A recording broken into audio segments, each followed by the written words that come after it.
Hello दोस्तों, नमस्कार। स्वागत है आप सभी का आपके अपने चैनल पढ़ाई पाठशाला में। साथियों, मेरा नाम हेमंत कुमार सिंह है और आज आप सभी के बीच एक बहुत ही महत्वपूर्ण विषय पर बात करने के लिए आया हूं। दोस्तों, यह छोटी सी वीडियो उन सभी तमाम विद्यार्थियों और साथियों को समर्पित है जो टीजीटी और पीजीटी की तैयारी कर रहे हैं। टीजीटी और पीजीटी की तैयारी हिंदी विषय से करने वाले उन तमाम साथियों को मैं आज चर्चा करूंगा कि हिंदी साहित्य की पढ़ाई कैसे करें। इसमें कोई दो राय नहीं है कि हिंदी साहित्य का सिलेबस बहुत ब्रॉड है। लगभग 10,000 रचनाकारों और रचनाओं को हमें याद करना पड़ता है। तो इन रचनाकारों और रचनाओं को हम कैसे याद करें, पढ़ने के तरीके क्या होने चाहिए, हिंदी साहित्य की सही रणनीति क्या होनी चाहिए, कितने घंटे, अगर हम प्रतिदिन पढ़ाई करते हैं तो कितने घंटे की पढ़ाई होनी चाहिए, तथा रिवीजन कैसे करें, नोट्स अगर हमें बनाना है तो नोट्स कैसे बनाएं या नोट्स बनाएं या नहीं बनाएं, इन तमाम सारे प्रश्नों पर आज हम विधिवत बात करेंगे। और विश्वास मानिए, यह मेरा व्यक्तिगत अनुभव है कि अगर आप इस वीडियो को सुनते हैं और इसको थोड़ा सा फॉलो करते हैं तो आप जरूर सफल होंगे। साथियों, सबसे पहली बात जो आती है कि हम हिंदी साहित्य को कहां से पढ़ें, यह प्रश्न सभी के मन में रहता है और बाजार में तमाम सारी पुस्तकें भी हम सबके बीच मिल जाती है आसानी से, और हम ये करते हैं कि 4, 5 या 10 किताबें इकट्ठा कर लेते हैं और फिर उसे पढ़ना शुरू कर देते हैं। महान विद्वज्जनों ने भी यही कहा है कि 10 किताब को एक बार पढ़ने से बेहतर है कि एक किताब को हम 10 बार पढ़ें। प्रिय साथियों, मैं बस हिंदी साहित्य के 2 किताबों का नाम बताऊंगा और दावे के साथ कहता हूं, विश्वास कीजिए कि ये 2 किताब आपको टीजीटी या फिर पीजीटी के पद पर चयनित करेंगे। इधर उधर भटकने की बिल्कुल भी जरूरत नहीं है। और जो मैं किताब का नाम लूंगा वो बहुत साधारण सी किताब है, लगभग सभी तैयारी करने वाले बच्चों के पास ये किताबें इजिली मिल जाएंगी। पहली जो किताब है प्रिय साथियों, वह है हिंदी भाषा एवं साहित्य का वस्तुनिष्ठ इतिहास, गोविंद पांडे और सरस्वती पांडे का।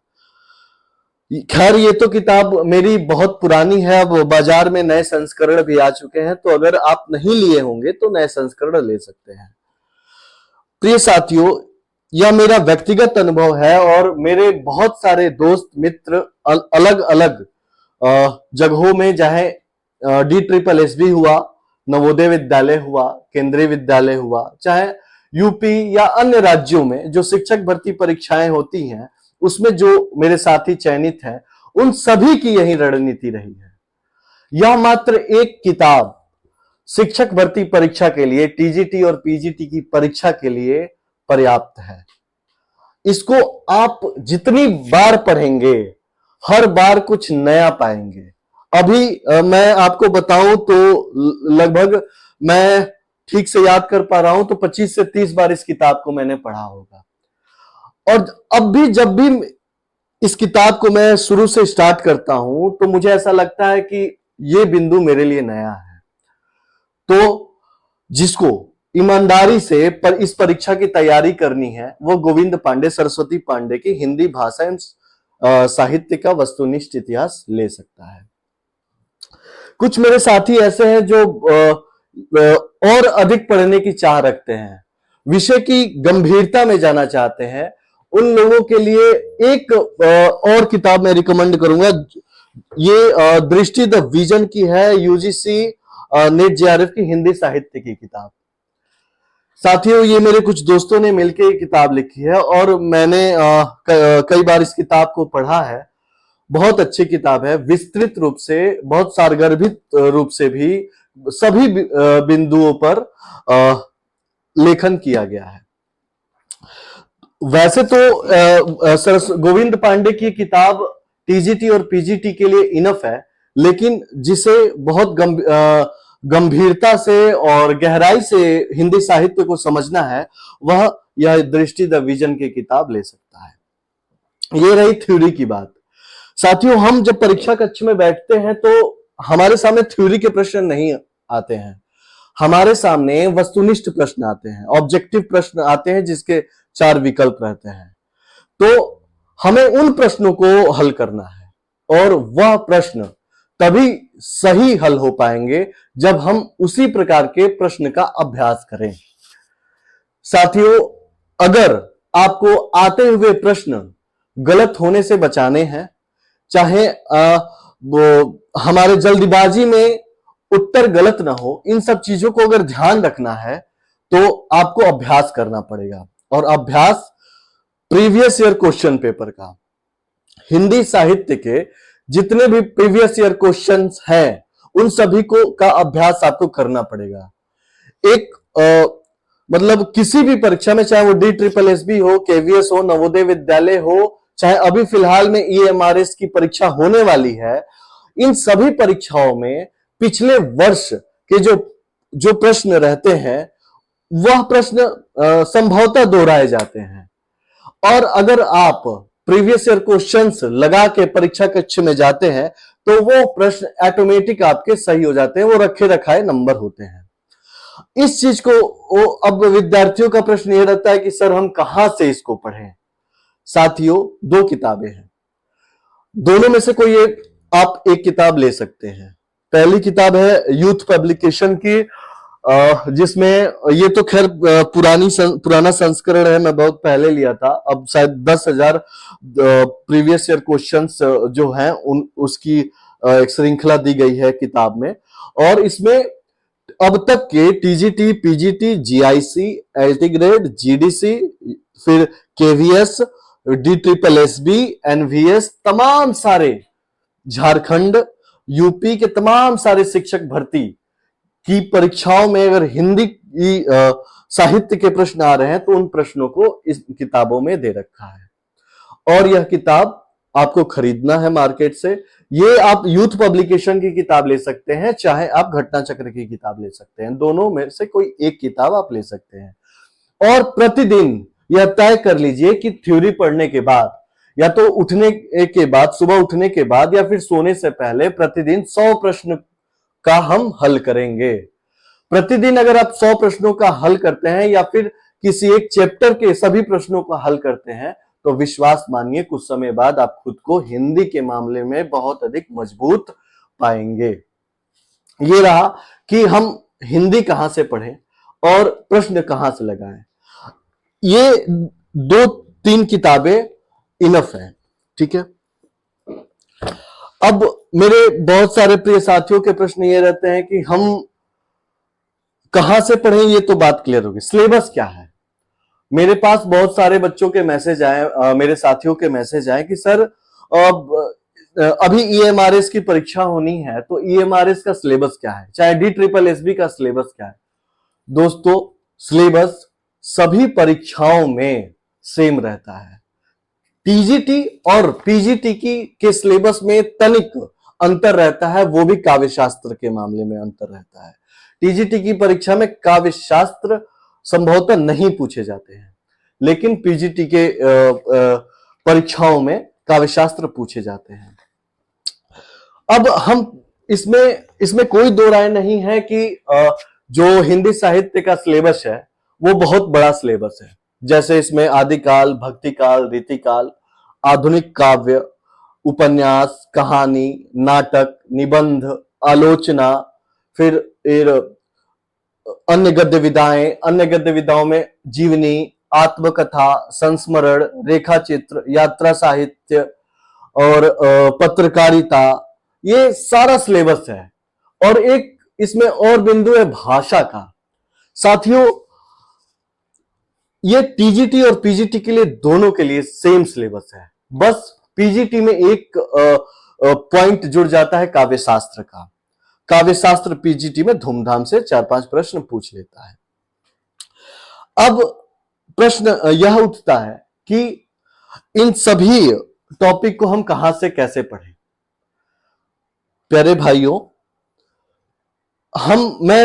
यह मेरा व्यक्तिगत अनुभव है कि इस पूरे सिलेबस में सबसे अधिक जो प्रश्न पूछे जाते हैं वह भक्ति काल और फिर आधुनिक काल के रहते हैं। आधुनिक, अगर 100 प्रश्न आपके परीक्षा में हिंदी साहित्य के आ रहे हैं तो उसमें से लगभग 70 से 75 प्रश्न आधुनिक काल और भक्ति काल के रहेंगे। तो हमें भक्ति काल और आधुनिक काल को बहुत ठीक तरीके से पढ़ना है। ठीक है।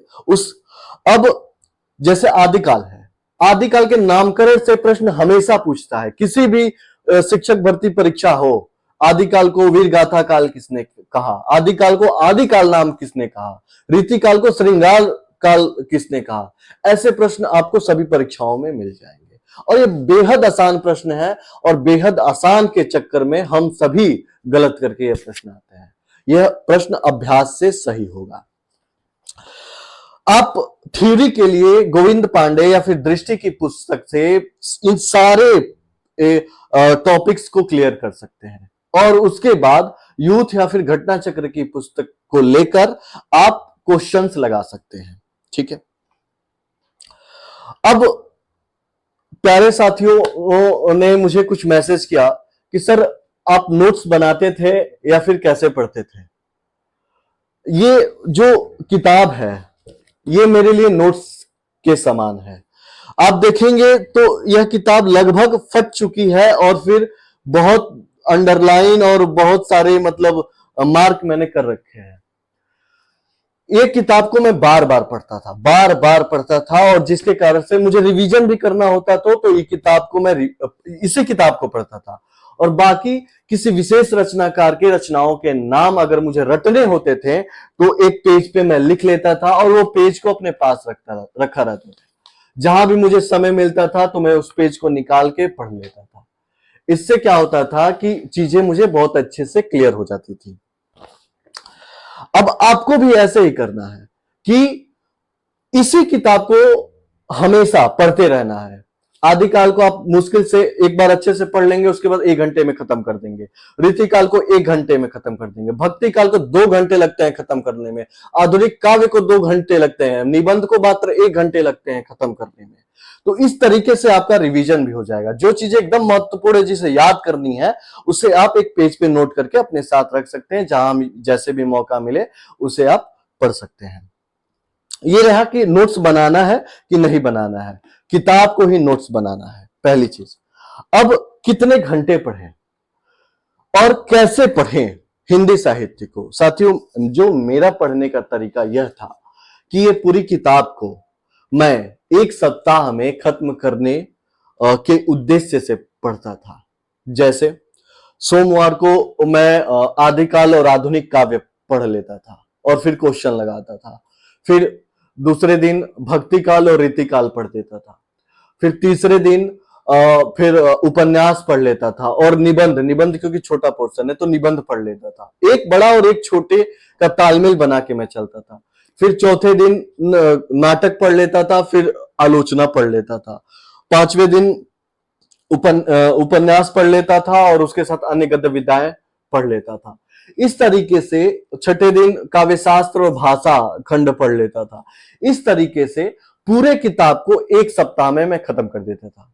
आप सब अगर इस किताब को नहीं पढ़े होंगे तो पहली बार में इस किताब को कोशिश कीजिए 2 सप्ताह में खत्म करने की, ठीक से अंडरलाइन करते हुए। अंडरलाइन करने से अच्छा है जो चीजें हमें बार बार पढ़नी है वहां क्वेश्चन मार्क आप लगा दे, क्योंकि क्वेश्चन मार्क पे बहुत जल्दी ध्यान जाता है। अंडरलाइन तो पूरी किताब हो जाती है खरीदने के बाद। तो मैं ये कह रहा हूं कि उसके बाद एक बार पढ़ने के बाद फिर दोबारा इस किताब को 1 सप्ताह में खत्म करने की कोशिश करें, उसी योजना से कि पहले दिन आदिकाल और फिर आधुनिक काव्य पढ़ लिया। ऐसे करके पूरे 1 सप्ताह में खत्म करें और प्रतिदिन प्रश्न लगाने का अभ्यास करें। आपको सफलता वो प्रश्न ही दिलाएगी। यह है पढ़ने का सही तरीका।